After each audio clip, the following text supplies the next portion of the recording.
Now, a little bit about the analytical foundation of liberal hegemony, and this grows out of my discussion from last time.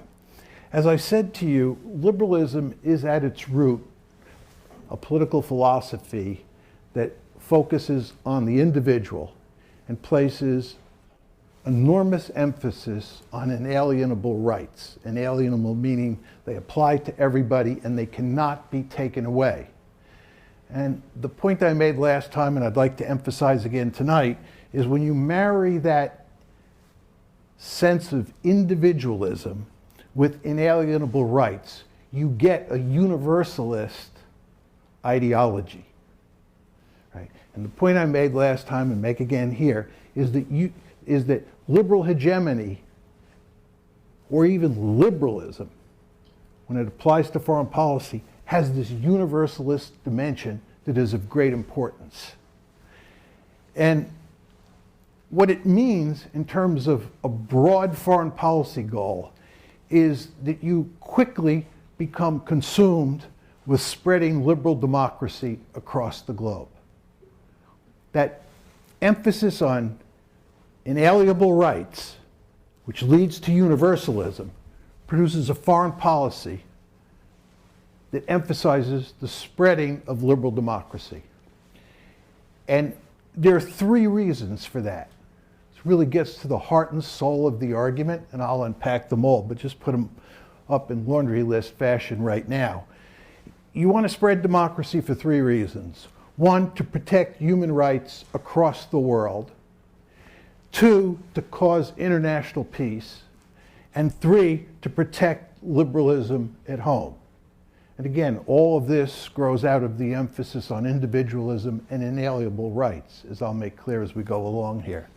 So let me start by talking about protecting human rights across the world.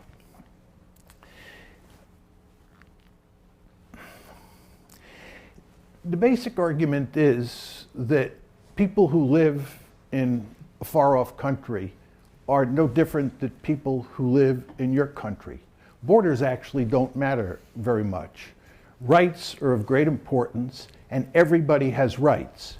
And when the rights of non-Americans are being threatened, Americans have a responsibility to do everything they can to protect those people whose rights are being violated. And of course, the most important right here is the right to life. If some foreign dictator is murdering large numbers of his or her people, the United States has a responsibility that grows out of this universalism to protect the rights of those individuals that are being violated. Now, this goes so far in the liberal discourse that you end up getting the argument that non-liberal governments are in a state of aggression with their own people. Just think about that statement. This is Michael Doyle, mainstream, prominent, liberal international relations theorist at Columbia University. He's basically saying non-liberal governments, no matter what they do, non-liberal governments are in a state of aggression with their own people. What happens here is that you go from a situation where you can use your military forces to intervene in different countries when there are gross violations of individual rights and fix the problem and then leave. You go from that more modest policy to one where you decide that the best way to protect rights is simply to turn another country into a liberal democracy. Because once it's a liberal democracy, the individual rights, which are privileged in liberalism, are protected by definition. So if you have a planet that is filled with nothing but liberal democracies, the problem of gross violations of human rights is simply taken off the table. If you merely just act like a fire department and you only intervene in those situations where you see rights being violated, you fix it, and then you get out, you don't ultimately solve the problem. So what this emphasis on protecting rights does, especially when it's taken in the form that Michael Doyle lays out, it leads to the belief that what you want to do is populate the planet with liberal democracies. Second reason to spread liberal democracy, it leads to international peace. Virtually everybody in this audience, I'm sure, knows all about democratic peace theory. Democratic peace theory is based on the basic liberal template involving rights and tolerance, right? It's the whole idea that people across the planet have a set of inalienable rights and that they tend to respect the rights of other individuals, right? And that leads to international peace, right? If you can spread democracy across the planet. In other words, if you create a world of all democracies, they're not going to fight against each other because people respect the rights of people in other countries and they're tolerant.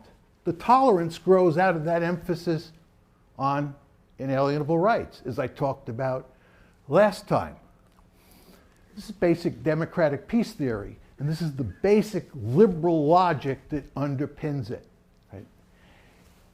Moreover, it solves the twin problems of nuclear proliferation and terrorism.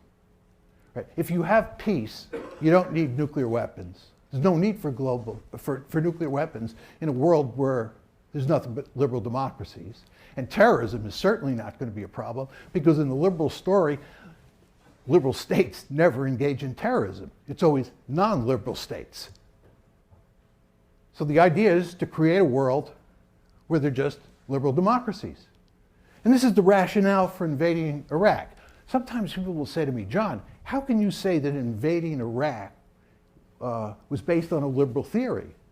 Well, the invasion of Iraq and the Bush doctrine more generally, as I'll make clear as we go along here, was based on the assumption that if you could go into Iraq, go into Iran, go into Syria, you could turn the greater Middle East into a sea of democracies. You could turn them into a sea of democracies, cause peace, there would be no nuclear proliferation, and there would be no terrorism. That's what they thought would be the end result. This is why the Bush administration thought that al-Qaeda itself was not the problem.